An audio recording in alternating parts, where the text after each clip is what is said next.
It is the end of the world. Outside, the sky is on fire, and hot rocks from space are evaporating the Thames. I read this all on my phone. Modernity is broken and leaking. I make games with my friend Colin Leduc as the Sand Gardeners. It's his birthday today. And weekly protests are still ongoing in France, as they have been all year. You may have played one of our games at an event before in their superior installation versions. Between Stations was at EGX Left Field and Feral Vector. It's a late-night hotel TV simulator. You flick between channels and drop in and out of surreal text-based stories. On the way here, I drank a coffee on the train and scrolled Twitter on my phone. Exhaustlands was at EGX Resd Left Field, a moody, collaborative road trip exploration to build an anti-fascist army. This game was naively optimistic. For the show, we forced players to interact with it through a modified child's toy. I am terrified of the future. This talk is going to be quite scattershot. I'm here to talk about video games as collage. I'll talk about how we can take inspiration from collage, both as a visual form and as a conceptual process to embody during production. I'll talk a little about the relationship between images, the way the juxtaposition between two things can create meaning, and hopefully encourage some positive destruction, so we can build something beautiful from the rubble. So to set the tone of the thing, I thought I'd start with a clip from art school staple, John Burge's BBC series Ways of Seeing. This is where the content warning fits in. There's some distressing images around the same level of what they show on TV for comic relief. So if we could play the clip. All are elements of the same culture, our culture. Yet between each page, there is such a fissure, such a disconnection, such incoherence, that one can only say this culture is mad. On pages like these, reality itself becomes unrecognizable. It is difficult in this clamor to explain why one set of victims deserves more attention and more help than any others. There have been so many refugees in recent years. Aperitifs can be a bit sweet for today's taste, so a lot of people go to the other extreme and serve dry drinks that taste of nothing. What do words mean when juxtaposed like this? What happens in East Pakistan, or for that matter Birmingham, any historic event anywhere, is always on the far side of the frontier of the publicity dream. What happens out there happens to strangers whose fate is meant to be different from ours. What happens in the dream is meant to happen to us. Things happen after a Badidas path.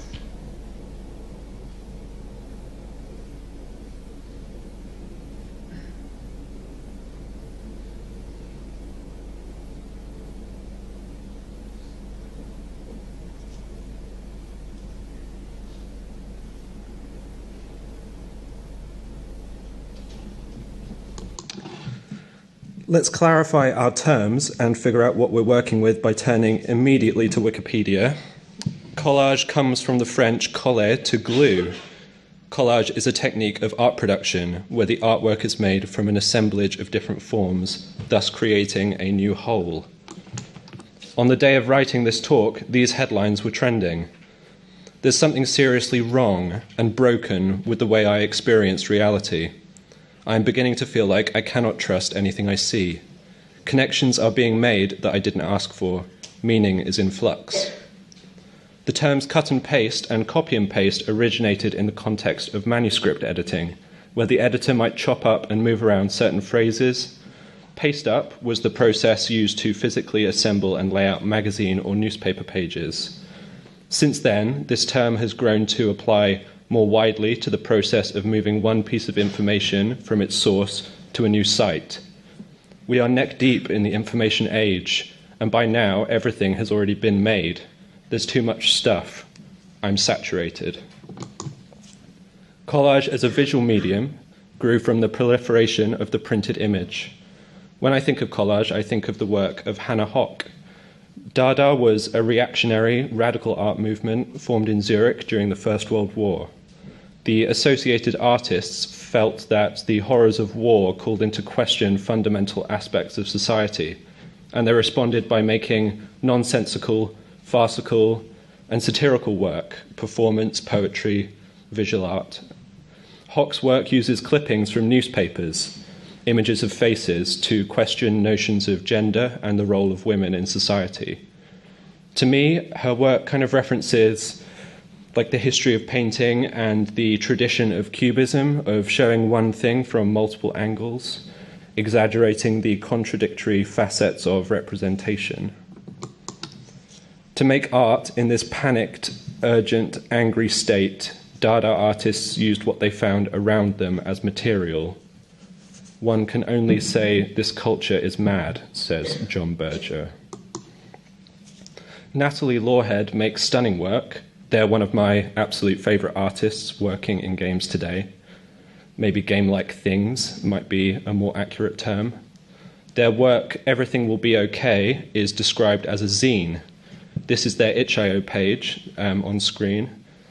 A collage in itself, hopelessly hypermanic.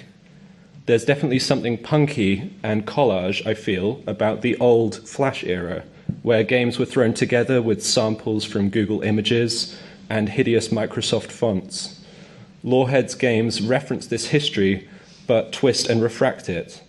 Their games are personal and deeply emotional. The zine comparison is apt. The democratization of the printing process through the invention of Xerox or the photocopier allowed individuals to rapidly put together their own publications. This mirrors neatly the rise in accessible software and open web portals to upload work. In Lawhead's work, to me, the Flash era is referenced to conjure some kind of nostalgia in the viewer, but it is dipped in an undeniable melancholy. In their work Cyber Pet Graveyard, the player can resurrect a year 2000 style desktop pet who ultimately feel very displaced in their environment of the modern desktop and speak about their experiences of neglect. The collage of styles creates something haunted, a longing for a lost future. I am terrified of climate collapse. Richard Hamilton's work in the 50s reflects concerns of pop art, overabundance of objects, and the omnipresence of consumerism. He fills his home with methods of communication, advertisements, comics, 19th century paintings, artificially posed ideal human forms. Overabundance is something we are swamped by now more than ever, and this work feels dangerously current to me, as do these others.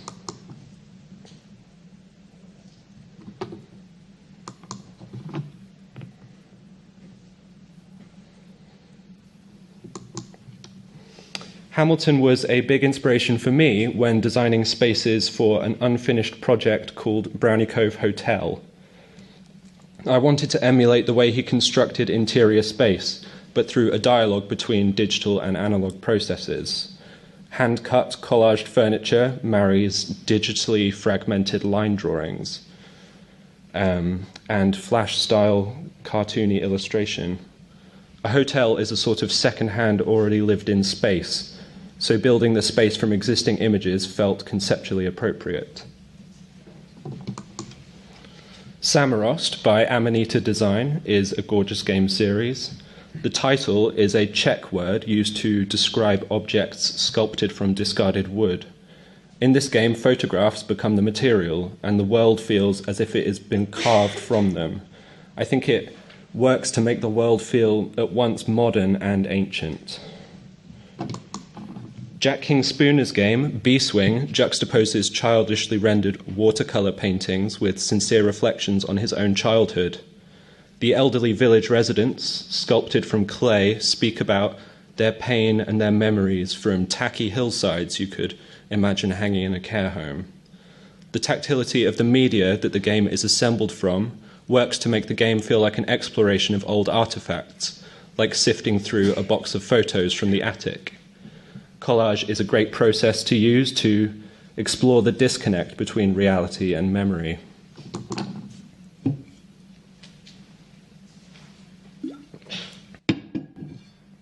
Pioneering conceptual artist Douglas Faubler wrote in 1969, "The world is full of objects, more or less interesting. I do not wish to add any more." In 3D space, collage is called assemblage. This is a long tradition of art. 3D isn't really my speciality, so I'm only going to touch on it. This work of Sarah Lucas's uses her own sculptural language to discuss sexual objectification. The arrangement of familiar objects creates an interesting tension. It's somehow both mundane and suggestive, eerie and comforting. Assemblage is a great thing to look at, I think, when thinking about video games. When we arrange objects and actors within scenes, we're kind of performing a sort of assemblage. The Unity Assets Store allows game developers to buy pre-made assets and import them. Cosmo D and Studio Oleomingus both make games that I would describe as assemblages in the way they combine, familiar objects in a surreal and disconnected way. David Kanaga's masterpiece, I'm going to say, Boyish Bill, is a psychedelic dog opera made almost entirely from models bought on the Unity Assets Store. The game uses its assemblage form as a way of discussing issues of labor in the video game industry and the overly punitive copyright system that currently favors corporations and restricts flow of information. The use of outsourced assets here becomes part of the conversation of the game. Some bought, some stolen.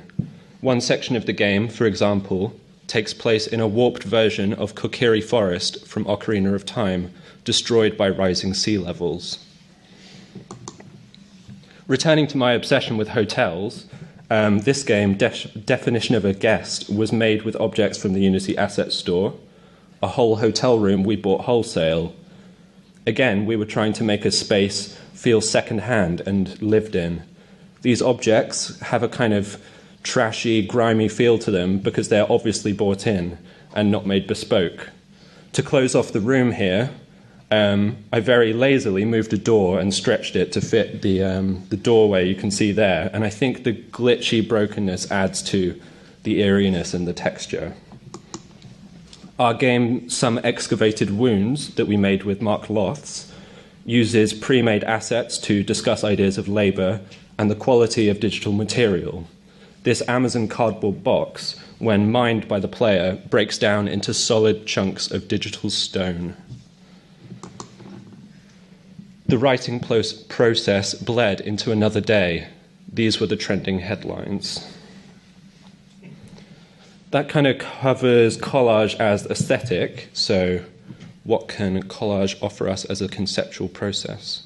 Let's return to the safety of Wikipedia for another definition. Montage is the French word for editing, the edit, the cut and paste. In film, montage is used to condense space, time, and information. For example, we're all familiar with the training montage sequence in movies where days, weeks, months of intense training in the forest with your powerful mentor is compressed into the triumphant flow of a single filmic minute.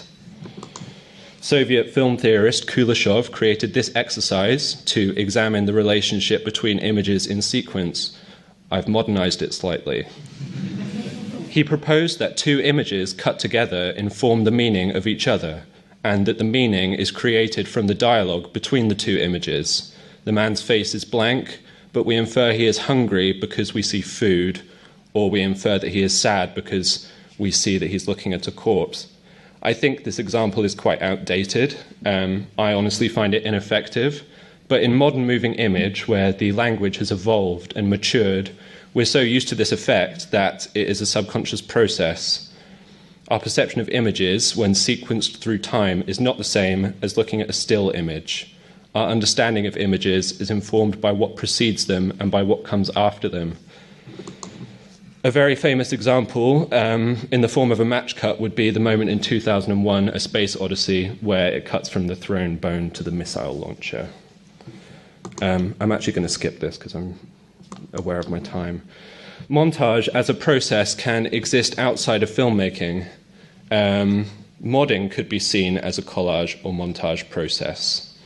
the editing of an existing game or existing technology to create something new. Not only is modding a fantastic way for developers to test new ideas and make quick experiments, but thinking of modding as collage can open up new possibilities of meaning to be explored. Robert Yang's Radiator series is built in the Half-Life 2 Source engine. The familiar, grimy texture of Source games is used to reflect the grimy texture of the character's emotional reality. Part of the weight of this series comes from the way in which it uses and juxtaposes itself within the original game. The Source engine is famously good at modeling physics.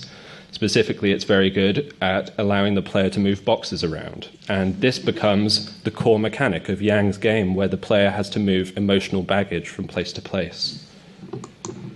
The original Stanley Parable mod is also a good example, using its form, the narrative first-person game we associate with Half-Life 2, as a way of generating humor and as a way of commenting on narrative expectations and subverting them. Writing this right now, I realize I could probably do the whole talk just about Half-Life 2 mods. Or Dark Souls mods. As John Berger tells us, one can only say this culture is mad. When we tweet or speak through social media, we are writing for an audience. But this audience is an imaginary one. We do not know who reads our tweets, and so when we compose them, we are estimating the contexts in which people will read them. This has been described by social media researcher Dana Boyd as context collapse. When we tweet, we are writing for an audience made up of people from across different areas of our lives: real-life friends, family, colleagues, gamers. When we write for this imaginary contextless group, we self-censor and end up writing vaguely, untruthfully, and for no one. We also consume everything in this same space, in this stream. The images we are fed have no relationship to each other, but we experience them one after the other at a rapid pace. It's an experience of violence, of abuse, of confusion. The possibility space for meaning between each is both infinite and non-existent. What is this experience? Everything is rendered meaningless. The context is collapsed. In Getting Over It, Bennett Foddy describes something similar. He discusses the speed of content consumption in the hyperspeed flow of the internet. The lifespan of content is nearly instant, he says, and this means content instantly becomes trash. As soon as we upload, the content is already dated. It has already been digested and excreted. In her book, Rise of the Video Game Zinesters, which is a fantastically inspiring and relevant book that has informed a lot of this talk, Anna Anthropy says, "Few commercial games these days are made entirely of original resources." Of course, big budget games try to hide their reuse of content, and as we've seen from the ridiculous controversy surrounding reused animations in the new Pokemon games, this is delicate territory, and one that needs to be explored and discussed in the public eye. I'm not trying to diminish anybody's work here when I say that video games themselves are confused and collapsed trash at their very core. A character in a game is a polygon mesh plastered with a texture that was maybe once a photograph. The character speaks lines written by someone, recorded by someone else. It lives in a world of more collapsed stuff, collaged pictures and shapes and words and sounds and laws. It's all trash. Reusing, remixing, and recontextualizing should be brought to the forefront. It is economical for big budget studios to do this, and it is economical for indie developers to do this, but there are so many aesthetic and conceptual possibilities to be gained too. I really think the Unity Asset Store is a gift. Once, there were no constellations, there were only stars, so get messy. I want us to stop hiding our process. I want things to be less clean. I want to cut my fingers on the rubble and build everything anew. Poetry is for everyone. I hope you've got a good bunker ready. I don't. Thank you.